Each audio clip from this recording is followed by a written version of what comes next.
നമസ്കാരം. മലയാളി വാർത്ത ഇൻസൈഡിലേക്ക് സ്വാഗതം. ടെഹ്റാൻ ബസാറിൽ ഏതാനും വ്യാപാരികൾ തങ്ങളുടെ കടയടച്ച് തുടങ്ങിയ ഒരു പ്രതിഷേധം ഇന്നിപ്പോൾ ഇറാനിലാകെ ആളിക്കത്തുന്ന പ്രക്ഷോഭമായി മാറിയിരിക്കുന്നു. കടുത്ത സാമ്പത്തിക പ്രതിസന്ധിയെ തുടർന്ന് ഇറാൻ ഭരണകൂടത്തിനെതിരെ ആളിക്കത്തുന്ന ഈ പ്രക്ഷോഭം അടിച്ചമർത്താൻ കഴിയാതെ കുഴയുകയാണ് ഇറാൻ ഭരണകൂടം. പ്രക്ഷോഭം അടിച്ചമർത്തുന്നതിൻ്റെ ഭാഗമായി രാജ്യത്തുടനീളമുള്ള ഇന്റർനെറ്റ് വിച്ഛേദിച്ചു. പല സ്ഥലങ്ങളിലും വൈദ്യുതി പൂർണ്ണമായി വിച്ഛേദിച്ചു. വർദ്ധിച്ചു വരുന്ന പണപ്പെരുപ്പം, ജീവിത ചെലവ്, ഇതിൽ പ്രതിഷേധിച്ച് ബഹ്റാൻ ബസാറിൽ തുടങ്ങിയ ആ പ്രതിഷേധമാണ് രാജ്യത്തെ ഒന്നാകെ വിഴുങ്ങിയ വലിയ പ്രക്ഷോഭമായി മാറിയത്. ഏകാധിപതിക്ക് മരണം, പഹ്ലവി തിരിച്ചുവരും തുടങ്ങിയ മുദ്രാവാക്യങ്ങൾ ഇപ്പോൾ പ്രതിഷേധക്കാർക്കിടയിൽ മുഴങ്ങുന്നു. പ്രതിഷേധക്കാർ പഴയ രാജഭരണകാലത്തെ ഇറാൻ പതാകയുമായി പ്രതിഷേധിക്കുന്നു. മുൻപൊക്കെ ഇറാൻ രാജവംശത്തെ പ്രകീർത്തിക്കുന്ന ഏതെങ്കിലും മുദ്രാവാക്യങ്ങൾ ഉയർത്തിയാൽ അവർക്ക് മരണശിക്ഷയായിരുന്നു വിധി. പ്രതിഷേധങ്ങളിൽ ഇതുവരെ 42 പേർ കൊല്ലപ്പെട്ടുവെന്നാണ് കണക്കുകൾ. 2270-ലധികം ആളുകളെ അറസ്റ്റ് ചെയ്തു. എന്നാൽ സുരക്ഷാ ഉദ്യോഗസ്ഥർ ഉൾപ്പെടെ 21 മരണങ്ങൾ ഇറാൻ ഔദ്യോഗികമായി സ്ഥിരീകരിക്കുന്നു. ഇസ്ഫഹാനിൽ ഇസ്ലാമിക് റവല്യൂഷണറി ഗാർഡ് കോപ്സുമായി ബന്ധപ്പെട്ട കെട്ടിടത്തിന് പ്രതിഷേധക്കാർ തീയിട്ടു. ടെഹ്റാനിൽ പ്രക്ഷോഭം നേരിടാനിറങ്ങിയ സുരക്ഷാ ഉദ്യോഗസ്ഥർ ഒടുവിൽ പിന്മാറുന്ന കാഴ്ച. ഖമനേയിക്കെതിരെ പ്രതിഷേധം ശക്തമാക്കാൻ ഇസ്ലാമിക വിപ്ലവകാലത്ത് നാടുകടത്തപ്പെട്ട ഇറാനിയൻ രാജകുമാരൻ റസ പഹ്ലവി ആഹ്വാനം ചെയ്തു. അതിന് തൊട്ടുപിന്നാലെയാണ് രാജ്യവ്യാപകമായി ഇന്റർനെറ്റ് വിച്ഛേദിച്ചത്. പ്രക്ഷോഭം വീണ്ടും ശക്തിപ്പെടുമെന്ന ഭയം ഖമനേയിക്കും ഭരണകൂടത്തിനും. ഇറാനിലെ യുവതലമുറയെ റസ പഹ്ലവി വിശേഷിപ്പിച്ചത് വിജയത്തിന്റെ തലമുറയെന്ന്. ജനറേഷൻ വി എന്ന അദ്ദേഹം പുതിയ തലമുറയെ അഭിസംബോധന ചെയ്തു. ഭരണകൂടത്തിനെതിരായ സമരം തുടരാൻ അദ്ദേഹം ജനങ്ങളെ ആഹ്വാനം ചെയ്തു. നിലവിലെ ഒത്തൊരുമയും സഹകരണവും തുടർന്നാൽ വിജയം സുനിശ്ചിതമെന്നാണ് അദ്ദേഹം പറയുന്നത്. തെരുവുകൾ കൈയടക്കാനും ബാരിക്കേഡുകൾ എടുത്തുമാറ്റാനും റസ പഹ്ലവി ആഹ്വാനം ചെയ്യുന്നു. ടെഹ്റാനിലെ ഗ്രാൻഡ് ബസാറിലെ ജോംഹൌരി അവന്യൂവിലെ നിരവധി വ്യാപാരികൾ പ്രതിഷേധിച്ച് കടയടച്ച ഒരു ഡിസംബർ പകൽ. ഡിസംബർ മാസത്തിലെ ഒരു തണുത്ത ദിവസം തുടങ്ങിയ ആ പ്രതിഷേധമാണ് ഇപ്പോൾ ഇറാൻ മുഴുവൻ ആളിക്കത്തുന്ന പ്രക്ഷോഭമായി മാറിയത്. ഇറാനിയൻ ദേശീയ കറൻസിയായ റിയാലിന്റെ മൂല്യം തുടർച്ചയായി ഇടിയുന്നു. ഇത് കണ്ട് വ്യാപാരികൾ മാത്രമല്ല സാധാരണ ജനങ്ങളും മടുത്തു. കഴിഞ്ഞ ഒരു വർഷത്തിനിടയിൽ റിയാലിന്റെ മൂല്യം പകുതിയോളം കുറഞ്ഞു. ചുരുക്കത്തിൽ വ്യാപാരികൾക്ക് ദിനം പ്രതി നഷ്ടം സംഭവിക്കുന്നു. പൊതുജന വികാരത്തിന്റെ കേന്ദ്രങ്ങളായി പണ്ടേ കണക്കാക്കിയിരുന്നു ഈ വാണിജ്യ കേന്ദ്രങ്ങൾ. ടെഹ്റാൻ ബസാറിൽ നിന്ന് തുടങ്ങിയ ചില പ്രകടനങ്ങൾ പടിഞ്ഞാറൻ ഇറാനിലെ അസ്ന, മലേഷാഹി, കെമൻഷ തുടങ്ങിയ നഗരങ്ങളിലേക്ക് വ്യാപിച്ചു. ചില സ്ഥലങ്ങളിൽ സുരക്ഷാ സേനയുമായുള്ള അക്രമാസക്തമായ ഏറ്റുമുട്ടലുകൾ. എന്നാൽ ഭയം ഒന്നുമില്ലാതെ ജനം തെരുവിലേക്കിറങ്ങി. മുൻപ് പലപ്പോഴും ഇറാനിൽ സംഭവിച്ച പ്രക്ഷോഭങ്ങളെക്കാൾ ഏറെ വ്യത്യസ്തമാണ് ഇക്കുറി ഇറാനിൽ നടക്കുന്ന ഈ പ്രതിഷേധ പ്രക്ഷോഭങ്ങൾ. പ്രതിഷേധങ്ങളുടെ കുന്തമുന ഭരണകൂടത്തിനെതിരാണ്.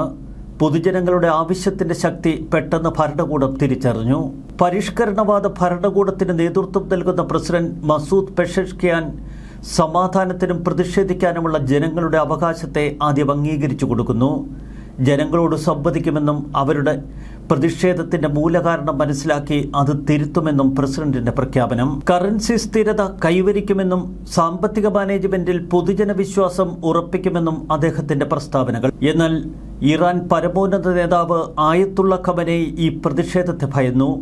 പ്രതിഷേധം ന്യായീകരിക്കാവുന്നതാണ്, പക്ഷെ പ്രതിഷേധം കലാപത്തിൽ നിന്ന് വ്യത്യസ്തമാണ് എന്ന് അദ്ദേഹം പറഞ്ഞു. നമ്മൾ പ്രതിഷേധക്കാരുമായി സംസാരിക്കണം, ഉദ്യോഗസ്ഥർ പ്രതിഷേധക്കാരുമായി സംസാരിക്കണം. എന്നാൽ കലാപകാരികളുമായി സംസാരിക്കുന്നത് പ്രയോജനകരമല്ല. കലാപകാരികളെ സ്വന്തം സ്ഥലത്തിരുത്താൻ സുരക്ഷാ സേന ഇറങ്ങാൻ ഖമനേയിയുടെ ആഹ്വാനം. എന്നാൽ വിദേശ ഇടപെടലുകളെക്കുറിച്ചുള്ള ഭയം ഖമനേയിയെ തളർത്തി. പ്രതിഷേധക്കാരെ വെടിവെച്ച് കൊന്നാൽ ഞങ്ങൾ ഇടപെടുമെന്ന് തുടർച്ചയായി ഡൊണാൾഡ് ട്രംപ് പ്രഖ്യാപനം നടത്തിക്കൊണ്ടിരിക്കുന്നു. പ്രതിഷേധക്കാർക്ക് പിന്തുണ പ്രഖ്യാപിച്ചുകൊണ്ട് ഇസ്രായേൽ ഉദ്യോഗസ്ഥരും തുടർച്ചയായി പ്രസ്താവനകൾ ഇറക്കി. ഒടുവിൽ ഇസ്രായേൽ ഔദ്യോഗികമായി തങ്ങളുടെ പ്രതികരണം പുറത്തുവിട്ടു. കഴിഞ്ഞ 2 ആഴ്ചയായി ഇറാനിൽ വൻതോതിൽ പ്രതിഷേധിക്കുന്നവരെ ലക്ഷ്യമിട്ട് ഇസ്ലാമിക് റിപ്പബ്ലിക് ആക്രമണത്തിനൊരുങ്ങിയാൽ ഇറാനെതിരെ പ്രതികാരം ചെയ്യുമെന്ന് ഇസ്രായേലും അമേരിക്കയും ഒരേ സ്വരത്തിൽ വ്യക്തമാക്കി. ഇറാനിലുടനീളം 2 ആഴ്ചയിലേറെ നടന്ന റാലികളിൽ ഇതുവരെ ഉണ്ടായതിൽ വെച്ച് ഏറ്റവും വലിയ പ്രതിഷേധ റാലിയാണ് ഇക്കഴിഞ്ഞ ദിവസം നടന്നത്. കലാപ സമയത്ത് അവർ സാധാരണ ചെയ്യുന്നത് പോലെ ജനങ്ങളെ കൊന്നൊടുക്കാനൊരുങ്ങിയാൽ ഞങ്ങൾ അവരെ വളരെ കഠിനമായി ബാധിക്കുന്ന നരകത്തിലേക്ക് അയക്കുമെന്നാണ് ഡൊണാൾഡ് ട്രംപിന്റെ പ്രസ്താവന. പ്രതിഷേധങ്ങളിൽ ഡസൻ കണക്കിന് ആളുകൾ കൊല്ലപ്പെട്ടു എന്ന കണക്കുകൾ. ആ മരണങ്ങളിൽ ചിലത് തിക്കിലും തിരക്കിലും പെട്ടാണ് എന്ന് ഡൊണാൾഡ് ട്രംപിന്റെ വിശദീകരണം. 1979 ഇസ്ലാമിക വിപ്ലവത്തിന് തൊട്ടുമുൻപ് മാരകമായി രോഗബാധിതനായ തന്റെ പിതാവ് ഇറാനിൽ നിന്ന് പലായനം ചെയ്ത കിരീടാവകാശി റസ പഹ്ലവിയുടെ ആഹ്വാനത്തോടുള്ള പ്രതികരണങ്ങൾ ശക്തമായിരുന്നു. ആയിരക്കണക്കിന് ആളുകൾ വീടുകളിൽ നിന്ന് തെരുവിലേക്ക് ഇറങ്ങി. സ്വന്തം രാജ്യത്തെ വിലക്കയറ്റം, ജനങ്ങൾ പ്രക്ഷോഭം ശക്തമാക്കുമ്പോൾ ഇറാൻ ഭരണകൂടം തികച്ചും പ്രതിസന്ധിയിലാണ്. ഒരു വശത്ത് തെരുവിലെ പൊതുജനങ്ങളുടെ അതിശക്തമായ പ്രതിഷേധം, മറുവശത്ത് അമേരിക്കയുടെ കർക്കശ ആവശ്യങ്ങൾ. പ്രക്ഷോഭം മുന്നോട്ടു പോവുകയും അമേരിക്ക ഇടപെടുകയും ചെയ്താൽ നിലവിലുള്ള അവസ്ഥ അപകടകരമാകുമെന്ന് ഇറാൻ ഭരണകൂടം ഭയക്കുന്നു. ഇസ്രയേലും അമേരിക്കയും ചേർന്ന് ജൂണിൽ നടത്തിയ 12 ദിന യുദ്ധം, അതിൻ്റെ അനന്തരഫലങ്ങളാണ് ഇപ്പോൾ ഇറാൻ അനുഭവിക്കുന്നത്. ഒപ്പം ആണവായുധത്തിന്റെ പേരിൽ അമേരിക്ക ഏർപ്പെടുത്തിയ കടുത്ത ഉപരോധം. വെനിസ്വേലയിലെ അമേരിക്കൻ നടപടികൾക്ക് ശേഷം ട്രംപിന്റെ ആക്രമണോത്സുക വിദേശ നയത്തിന്റെ അടുത്ത ഇര ഇറാൻ ഭരണാധികാരിയാകുമെന്ന ഭയം ശക്തമാണ്. ഇറാനിയൻ സമ്പദ് വ്യവസ്ഥ വർഷങ്ങളായി US അടക്കമുള്ള പാശ്ചാത്യ ശക്തികളുടെ ഉപരോധങ്ങൾ മൂലം തകർന്നടിഞ്ഞ അവസ്ഥയിൽ. ആണവ കേന്ദ്രങ്ങളെ ലക്ഷ്യം വെച്ച് അമേരിക്കയും ഇസ്രയേലും ചേർന്ന് നടത്തിയ ആക്രമണങ്ങളിൽ തളർന്നു നിൽക്കുന്ന ഇറാൻ, പതിറ്റാണ്ടുകൾക്ക് മുൻപ് ഷാ മുഹമ്മദ് റസ പഹ്ലവിയുടെ കീഴിൽ മിഡിൽ ഈസ്റ്റിലെ അമേരിക്കയുടെ മുൻനിര സഖ്യകക്ഷികളിൽ ഒന്നായിരുന്നു ഇറാൻ ഭരണകൂടം. അമേരിക്കൻ സൈനിക ആയുധങ്ങൾ വാങ്ങുകയും അയൽ രാജ്യമായ സോവിയറ്റ് യൂണിയനെ നിരീക്ഷിക്കാൻ CIA ടെക്നീഷ്യന്മാരെ തങ്ങളുടെ രഹസ്യ ലിസണിംഗ് പോസ്റ്റുകളിലൂടെ പ്രവർത്തിപ്പിക്കുകയും ചെയ്യുന്ന സഖ്യരാജ്യം. എന്നാൽ 1979 ജനുവരിയിൽ ഷായുടെ ഭരണത്തിനെതിരെ ബഹുജന പ്രകടനങ്ങൾ വർദ്ധിച്ചു. തുടർന്ന് അദ്ദേഹം ഇറാനിൽ നിന്ന് പലായനം ചെയ്തു. ആയത്തുള്ള റുഹുള്ള ഖൊമേനി നയിച്ച ഇസ്ലാമിക വിപ്ലവത്തിലൂടെ ഷാ ഭരണകൂടം പുറത്താക്കപ്പെട്ടു. അതേ വർഷാവസാനം ഷായെ കൈമാറണമെന്നാവശ്യപ്പെട്ട് യൂണിവേഴ്സിറ്റി വിദ്യാർത്ഥികൾ ടെഹ്റാന്റെ US എംബസി ആക്രമിച്ചു. ഇത് ഇറാനും US തമ്മിലുള്ള നയതന്ത്രബന്ധം വിച്ഛേദിക്കപ്പെട്ട സംഭവമായി മാറി. 1980കളിലെ ഇറാൻ ഇറാഖ് യുദ്ധത്തിൽ അന്ന് സദ്ദാം ഹുസൈനെ പിന്തുണച്ചുകൊണ്ട് അമേരിക്ക കട്ടക്കിറങ്ങി. അതിനുശേഷമുള്ള തുടർ വർഷങ്ങളിൽ ഇറാനും US തമ്മിൽ ശത്രുതയുടെ പല മടങ്ങുകളിലൂടെ കടന്നുപോയി. 2015 ആണവ കരാറിലൂടെ ഇരു രാജ്യങ്ങളും തമ്മിലുള്ള പ്രശ്നം പരിഹരിക്കുമെന്ന് പൊതുവെ ലോകം കണക്കുകൂട്ടി. എന്നാൽ 2018 ട്രംപിന്റെ നേതൃത്വത്തിൽ അമേരിക്ക ഏകപക്ഷീയമായി ഈ കരാറിൽ നിന്ന് പിൻവാങ്ങി. ഇറാന്റെ ആണവ പദ്ധതികളെക്കുറിച്ച് പടിഞ്ഞാറൻ രാജ്യങ്ങൾക്കുള്ള ആശങ്ക തന്നെയാണ് ഒടുവിൽ ഇറാന്റെ സർവനാശത്തിന് കാരണമായത്. 2003 US നേതൃത്വത്തിലുള്ള ഇറാഖ് അധിനിവേശം, തുടർന്നുള്ള അമേരിക്കൻ നീക്കങ്ങളിൽ ഇറാൻ സഖ്യ ശക്തികൾ ഒന്നൊന്നായി തളർന്നു വീണു. ഇറാന്റെ പ്രതിരോധത്തിന്റെ അച്ചുതണ്ട് തകർത്തെറിയുന്നതിൽ ഇസ്രയേലും അമേരിക്കയും ഒരുമിച്ചതോടെ ഇറാന്റെ ഏറ്റവും ദയനീയ പരാജയം തുടങ്ങി. ഗസ മുനമ്പിലെ വിനാശകരമായ യുദ്ധത്തിൽ ഇസ്രയേൽ ഹമാസിനെ തകർത്തെറിഞ്ഞു. ലെബനനിലെ ഷിയ തീവ്രവാദ ഗ്രൂപ്പായ ഹിസ്ബുള്ളയെ തകർത്തുകൊണ്ട് ഇസ്രയേൽ അമേരിക്ക അച്ചുതണ്ട്. 2024 ഡിസംബറിൽ നടന്ന മിന്നലാക്രമണത്തിൽ ഇറാന്റെ ദീർഘകാല സഖ്യകക്ഷിയും സിറിയയുടെ ഏറ്റവും വലിയ ഭരണാധികാരിയുമായ പ്രസിഡന്റ് ബാഷർ അൽ അസദിനെ തകർത്തെറിഞ്ഞു. യമനിൽ ഇറാനിയൻ പിന്തുണയുള്ള ഹൂതി വിമതർക്കെതിരെ അമേരിക്കയും ഇസ്രയേലും നടത്തിയത് നിരവധി ആക്രമണങ്ങൾ. എനിക്ക് പേടിയില്ല, ഞാൻ മരിച്ചിട്ട് 47 വർഷമായി. നെഞ്ചുയർത്തി ഇത്തരം മുദ്രാവാക്യങ്ങൾ വിളിച്ചു പറഞ്ഞ് തെരുവിലേക്കിറങ്ങുന്നത് വൃദ്ധജനങ്ങൾ മാത്രമല്ല, ചെറുപ്പക്കാർ കൂടിയാണ്.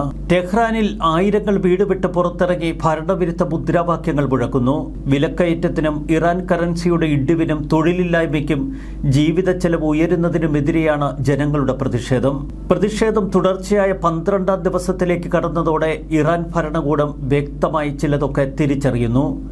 ഇനി പഴയ ശാന്തതയിലേക്ക് ഇറാനെ തിരികെ എത്തിക്കുക എളുപ്പമല്ല. ഖമനേയിയുടെ അന്ത്യം, ഇസ്ലാമിക് റിപ്പബ്ലിക്കിന്റെ അന്ത്യം, ഏകാധിപതിയുടെ മരണം എന്നീ മുദ്രാവാക്യങ്ങൾ തെരുവുകളിൽ അലയടിക്കുന്നു. പഹ്ലവി തിരിച്ചു വരുമെന്നും ആളുകൾ ബാനറുകൾ ഉയർത്തിക്കാട്ടി പ്രഖ്യാപനം നടത്തുന്നു. തെരുവുകൾ ഞങ്ങൾ കീഴടക്കി, ശബ്ദം ലോകത്തെ കേൾപ്പിക്കുന്നുവെന്നാണ് പ്രതിഷേധക്കാർ പറയുന്നത്. ഇറാനികളായ ആയിരക്കണക്കിന് ആളുകൾ അവരുടെ സ്വാതന്ത്ര്യത്തിനായി തെരുവിലിറങ്ങി. ആശയവിനിമയ മാർഗങ്ങളെല്ലാം അടച്ച് ഭരണകൂടം ഇതിനോട് പ്രതികരിച്ചിരിക്കുന്നു. ഇന്റർനെറ്റില്ല, ലാൻഡ് ഫോണുകളില്ല, സാറ്റലൈറ്റ് സിഗ്നലുകൾ പോലും ജാമാണ്. റിസ പഹ്ലവി എക്സിൽ കുറിച്ച കുറിപ്പ് ഇപ്പോൾ സമൂഹ മാധ്യമങ്ങളിൽ വൈറലാകുന്നു.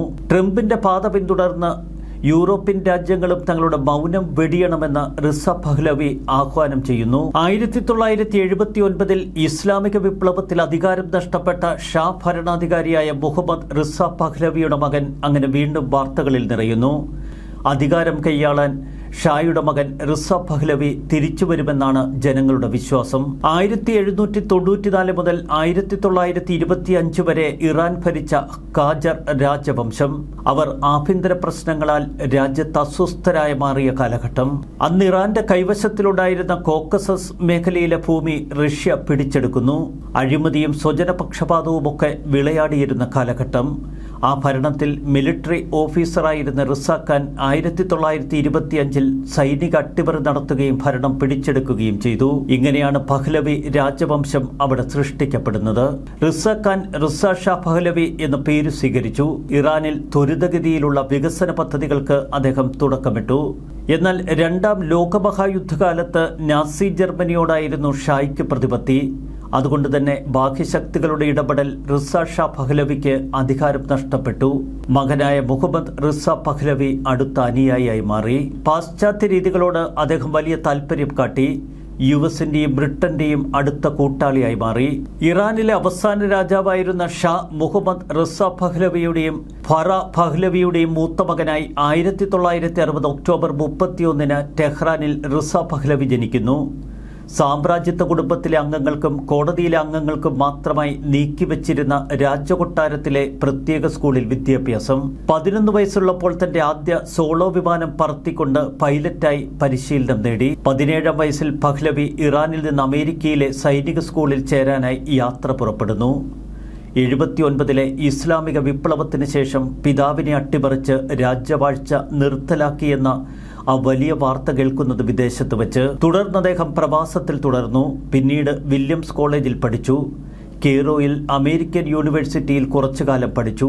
ഇറാനിയൻ പണ്ഡിതന്മാർക്കൊപ്പം സ്വകാര്യ പഠനം. 1985 സദേൺ കാലിഫോർണിയ സർവകലാശാലയിൽ നിന്ന് രാഷ്ട്രമീമാംസയിൽ ബിരുദം. ഇസ്ലാമിക വിപ്ലവം രാജകുടുംബത്തെ ഇറാനിൽ നിന്ന് പുറത്താക്കാൻ ഇടവരുത്തി. പഹ്ലവി പ്രധാനമായും പിന്നീട് യുഎസിൽ താമസിച്ചു. ഔദ്യോഗിക പദവികളൊന്നും വഹിക്കുന്നില്ല എങ്കിലും നിരന്തരം ഭരണമാറ്റത്തിനായി വാദിച്ചു, ആഹ്വാനം ചെയ്തു. സ്വതന്ത്രവും നീതിയുക്തവുമായ തെരഞ്ഞെടുപ്പുകൾ ഇറാനിൽ നടത്തണമെന്ന് അദ്ദേഹം ആഹ്വാനം ചെയ്തു. ഇറാനിയൻ പ്രവാസികളുടെയും പുരോഹിത ഭരണത്തിൽ നിരാശരായ ഇറാനികളുടെയും ഇടയിൽ അദ്ദേഹം പ്രതീകാത്മകമായ ഒരു അനുയായി വൃന്ദത്തെ സൃഷ്ടിച്ചു. റിസ പഹ്ലവിയുടെ നീക്കങ്ങൾ ഒടുവിൽ വിജയം കാണുന്ന കാഴ്ച. പ്രക്ഷോഭം കൂടുതൽ ആളിപ്പടരട്ടെ എന്നതാണ് അമേരിക്കൻ പ്രസിഡന്റ് ഡൊണാൾഡ് ട്രംപിന്റെ കണക്കുകൂട്ടൽ. അത്തരമൊരു ഘട്ടത്തിൽ ടെഹ്റാനിൽ നിന്ന് ആയത്തുള്ള ഖമനേയെ റാഞ്ചിയെടുക്കാനുള്ള പദ്ധതി ട്രംപ് ആസൂത്രണം ചെയ്യുന്നുവെന്നാണ് ഇപ്പോൾ പുറമേക്കുള്ള വാർത്തകൾ. കൃത്യതയോടെ കരുക്കൾ നീക്കി ഡൊണാൾഡ് ട്രംപ് ഇറാൻ ഭരണകൂടത്തിന്റെ അന്ത്യ ദിവസത്തിന് വേണ്ടിയുള്ള ആസൂത്രണം തുടങ്ങിക്കഴിഞ്ഞു. ന്യൂസ് ഡെസ്ക് മലയാളി വാർത്ത ഇൻസൈറ്റ്.